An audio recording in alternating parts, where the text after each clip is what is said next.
Welcome back to the Rumpus Room.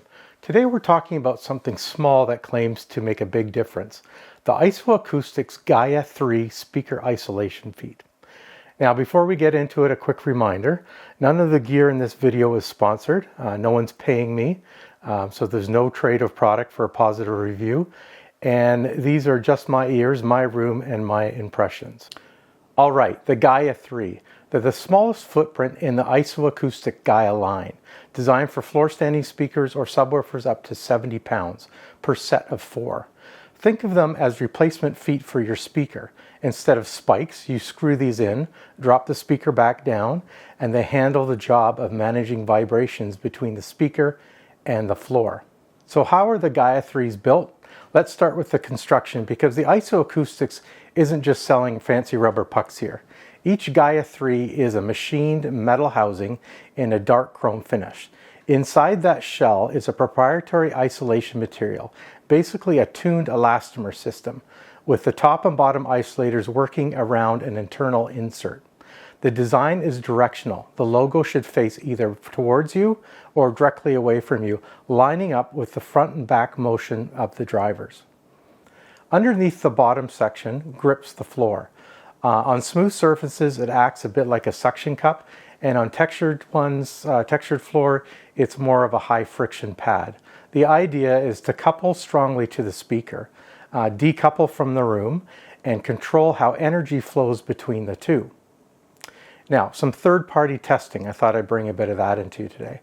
Let's talk about the measurements, because IsoAcoustics has actually taken these to a serious lab, the National Research Council, and that's here in Canada, or the NRC. At the NRC, they did two main kinds of testing with the GAIA isolators versus traditional spikes. They measured frequency response in an anechoic chamber.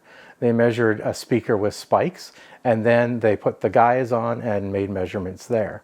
The result, the decibel output from 20 Hz to 20 kHz remained essentially the same. Now, in my listening environment, I noticed a slight dB increase.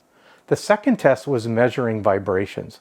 Using a laser vibrometer, they measured how much the speaker energy was shaking the supporting surface with the spikes versus the GAIA isolators.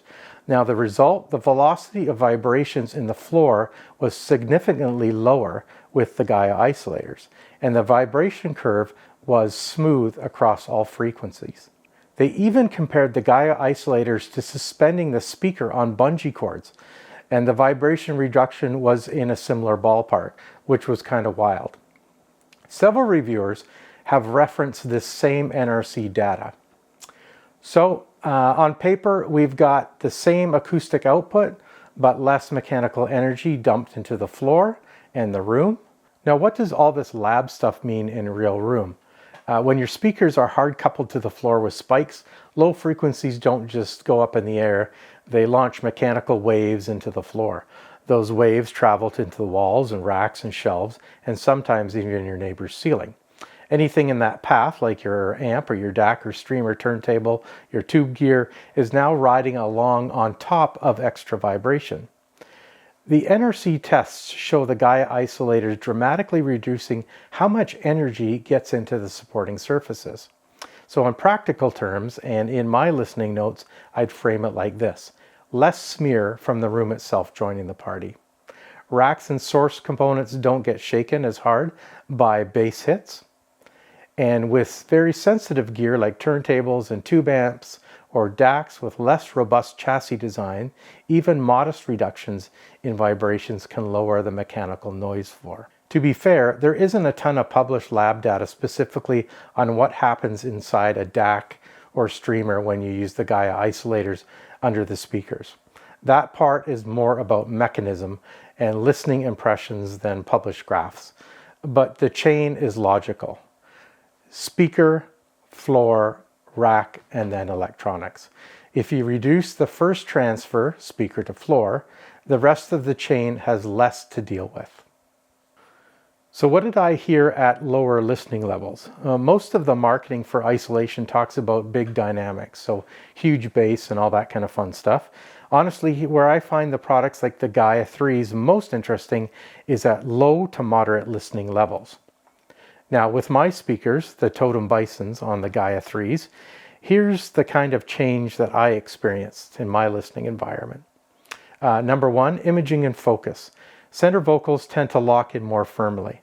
I listened to several tracks with the feet on and without the feet to test this.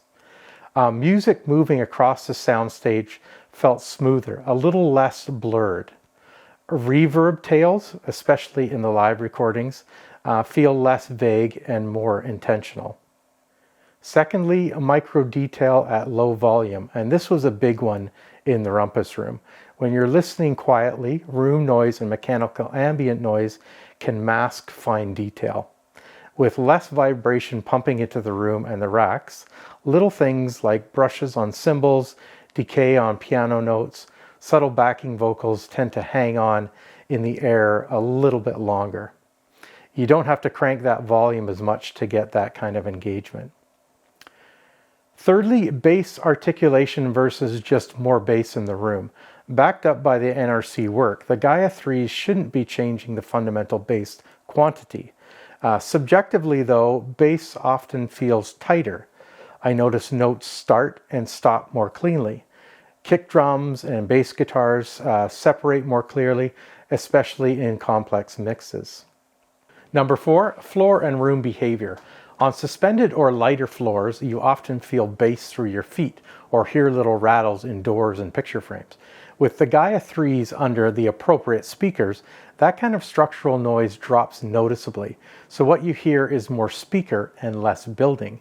In a concrete plus laminate room, like a lot of modern basements or condos, you might not get the dramatic "my floor stopped bouncing" story you see online, but you can still notice the changes in imaging and low-level detail.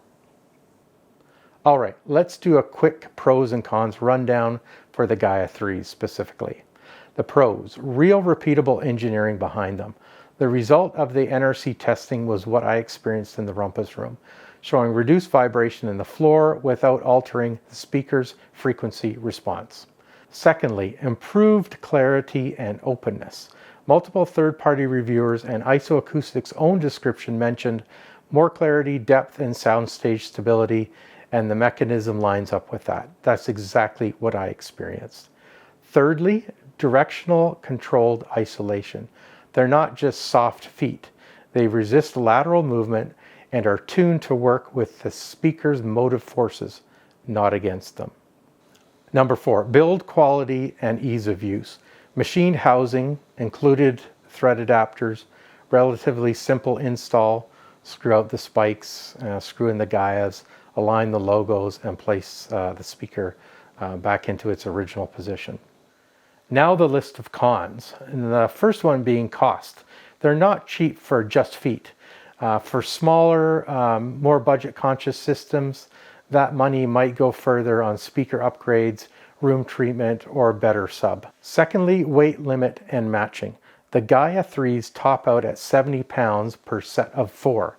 If your speakers are heavy, you should be looking at the GAIA 2 or the GAIA 1s. You also need to make sure that the thread size and the base design of your speakers actually work with the GAIAs. There are adapters, but it's not always plug and play. Thirdly, diminishing returns in some rooms. On very solid concrete floors with already well-behaved speakers, the difference might be more about subtle imaging and micro detail than jaw-dropping transformation. If your room is untreated and super reflective, basic room acoustics may be a better place to start. Number four, system voicing changes. Some listeners report that once you tighten up the bass and get rid of the floor-inducing warmth, the system can sound leaner or less romantic. I found this with my KEF 150s on stands with the GAIAs installed. That really isn't a flaw of the GAIA, it's just revealing what's actually there in the chain. Who are the GAIA 3s for? If you're running floor standards under 70 pounds, you're on hard floors like wood, laminate, or tile, or lightweight structures, you'll benefit. And you already have some of the basics sorted, like decent speakers, sensible placement, at least some attention to room acoustics. Then the GAIA 3 will feel like a legit refinement upgrade, not snake oil. You're paying to squeeze out more imaging precision, cleaner bass, and better low-level listening. If your system is still in the I'm fighting with speaker placement and bare walls phase, I'd wait until you get those basics dealt with and sorted out. So that's my take on the IsoAcoustics GAIA IIIs. Solid engineering, backed by real lab testing at the NRC, tangible improvements in clarity and room behavior, especially if your speakers and a floor are a good match. But it's not a magic band-aid for an untreated room or a mismatched system. So if you're using GAIA or any other isolation under your speakers, I'd love to hear what you're running and what kind of floor you're on. Drop your experience in the comments. That context really helps other folks make sense of the tweaks that they might be considering. If you found this helpful, hit the like button, maybe subscribe, and I'll see you next time here in the Ruckus Room.